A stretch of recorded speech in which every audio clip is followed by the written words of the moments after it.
अध्यात्म मार्ग का एक ऐसा सिस्टम है कि आप एक इन्वर्टर हैं और दास ने आपका चार्जर लगा दिया।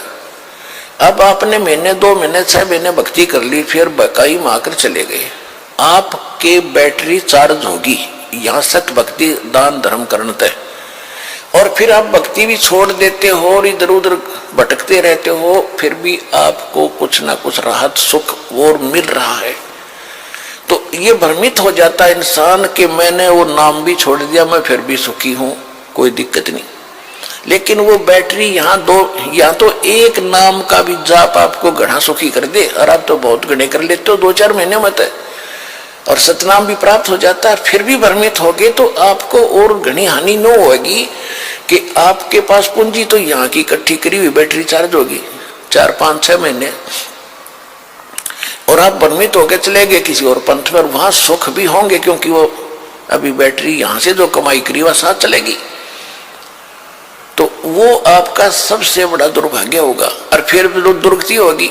दास ने खूब देखा है, सन 1994 से दास दीक्षा दे रहा है गुरुदेव के आदेश अनुसार, और उस समय जो नाम लेते थे, कोई 1 वर्ष भक्ति करता था, कोई 2 वर्ष करते थे। ज्ञान ये वेदों और गीता वाला ज्ञान तो दास को 2001 में प्राप्त हुआ है। उससे पहले तो परमात्मा की वाणी से ही ज्ञान सुनाता था और लाभ भी खूब होते थे।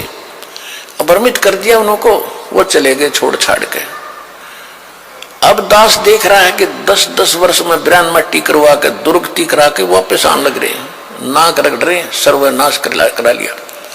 अब पहले वो ये समझते थे कि हमने नाम भी छोड़ दिया, वहां की न्याराय है, हम ठीक है अपना जैसे भक्ति ये करते रहेंगे, जो नाम ले रखा है ये कर लेंगे, घर पे कर लेंगे, और जाते रहे दूसरे स्थानों पर, जैसे कबीर पंथ के अन्य स्थान है, छुडानी है या कहीं और है, वहां जाते रहे। उनकी फिर वो जो बैटरी थी वह डिस्चार्ज होनी थी, जो यहाँ भक्ति करी 1-2 साल, और फिर उनके वो भूत लगे नाचने। अब दोबारा आकर नाक रगड़ रहे यहाँ पर दुर्गति करवा करा के। दास को तो पहले पता था कि और ठिकाना नहीं धरती पे, ये कहीं भटक लियो, रो पीट के आना पड़ेगा यहाँ पे, और नहीं तो खत्म हो जाएंगे फिर ये, और कोई बचाने वाला नहीं पृथ्वी पे।